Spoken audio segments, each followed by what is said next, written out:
Orphan Train Rider, One Boy's True Story, Chapter 9, Lee Finds a Home, Part 1. After a few days with Mr. and Mrs. Rogers, Leo acted as though he lived with them all his life. He called them Papa and Mama and became a favorite with their grown children. Lee hung back, not ready to trust any adult. He kept a careful eye on Leo. Unable to forget his experience at the orphanage, he ate his meals very fast so that no one could take his food away. By the end of the week, he had begun to relax.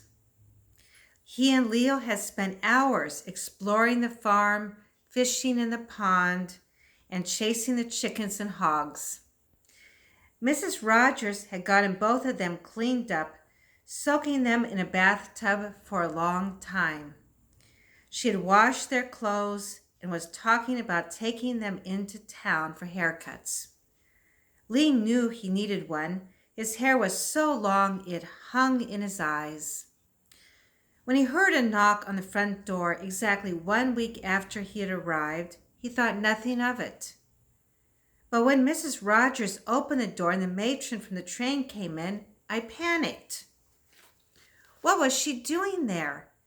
If there was one person on this earth I didn't want to see, it was that horrible woman who had stolen my pink envelope.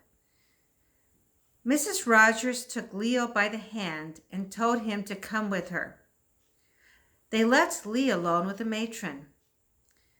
All I remember her saying was, "Get your things together. Mr. and Mrs. Rogers have decided that they can keep only one boy, and they've settled on Leo. I've arranged for another couple to take you."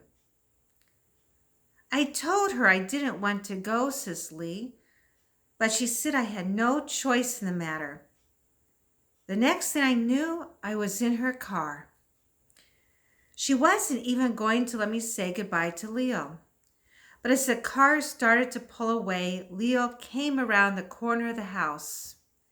He saw me with my face pressed to the window, and he started to scream. Lee watched helplessly as Leo ran after the car. The last thing Lee saw as the car left the farmyard was Mrs. Rogers holding Leo and comforting him. By that evening, Lee had been left with an elderly farm couple who hardly seemed to know he was there. I was as bitter as I could be, says Lee. The only thing I was going to allow myself to think about was getting back to my father. It didn't matter how many places they took me. During a dinner of greasy fried greens, no one said a word. Then the farmer told Lee to come along. It was time to bed down the hens and chicks. Lee followed the farmer to the chicken yard, where he explained how the brood hens and their babies went into their wire cages at night for protection. During the day, they walked around outside looking for food. I liked those little chicks, Lee remembers. They were tiny and innocent and very soft to the touch. The old man didn't seem to mind when I picked them up and stroked them. When Lee woke up the next morning, he wanted to see the chicks. He pulled on his clothes and sneaked out of the house and went to the chicken yard. By the time he reached the wire cages, his shoes were soaked from the heavy dew. Since the farmer had seen the chicks spend the day outside, Lee began pulling up the cage doors so the clucking hens and their babies could come out. At breakfast, he said nothing about the chicks. He followed the farmer out to the chicken yard when it was time to start chores, eager to show what he had done. But when they got to the cages, there in the dewy grass were the baby chicks, all dead. The old man frowned at him. "Did you open the cages?" he asked angrily. "Don't you know them chickens drowned in the early dew? They wasn't to come out till the sun dried it up." Lee was horrified that he had killed the fuzzy creatures. He had just been trying to help. The farmer made Lee bury the chicks and would barely speak to him. The woman, as usual, was silent. Lee was miserable.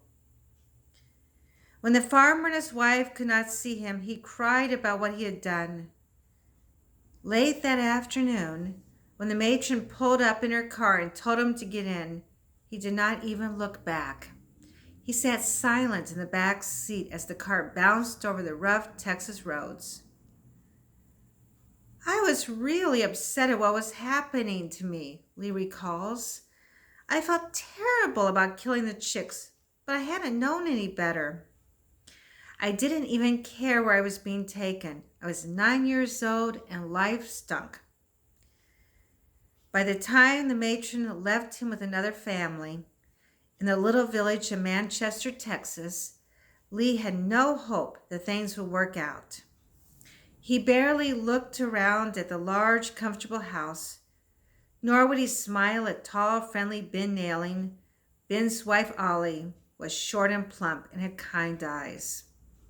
She took Lee into her warm kitchen and gave him apples and milk, but he ate very little. And this concludes part 1 of chapter 9 of Orphan Train Rider.